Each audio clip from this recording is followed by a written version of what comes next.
Korean immigrants' rights group reports that calls to its emergency hotline have soared. It follows last week's mass arrest of hundreds of Korean nationals at the Hyundai plant in Georgia. The National Korean American Service and Education Consortium has a branch in Fairfax, Virginia. News 4's Amy Cho spoke with the group about the concerns they're hearing from the Asian community in our region. It was the largest mass arrest ICE has carried out to date, 475 people at a Hyundai plant in Georgia. ICE released this video showing the workers, many of them Korean nationals, being shackled and detained.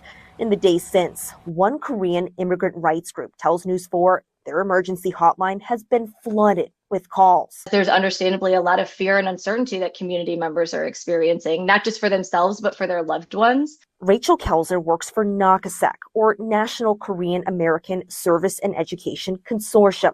They have a branch in Fairfax with volunteers traveling around Northern Virginia to teach Asian American business owners what their rights are if ICE shows up. And I think for small business owners, they understand that the threat is not just to themselves and to their workers, but also to their customer base.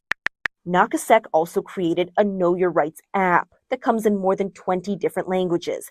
It has a feature that allows people to quickly text emergency contacts if they get detained. Creating an emergency preparedness plan. What are the things that you even need to think through to be able to make sure that you and your loved ones have a plan in place should the worst happen?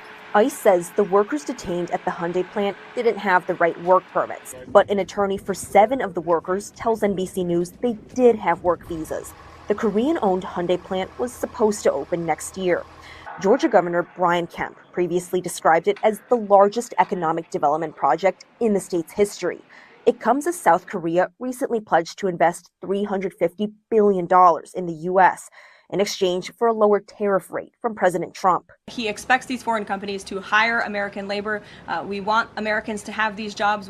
Americans need these jobs, but he also understands the need for these companies to bring over their workers who already have these skills. Meantime, NAKASEC says it's gotten more than 500 calls to its emergency hotline this year as the Trump administration continues its crackdown on immigration.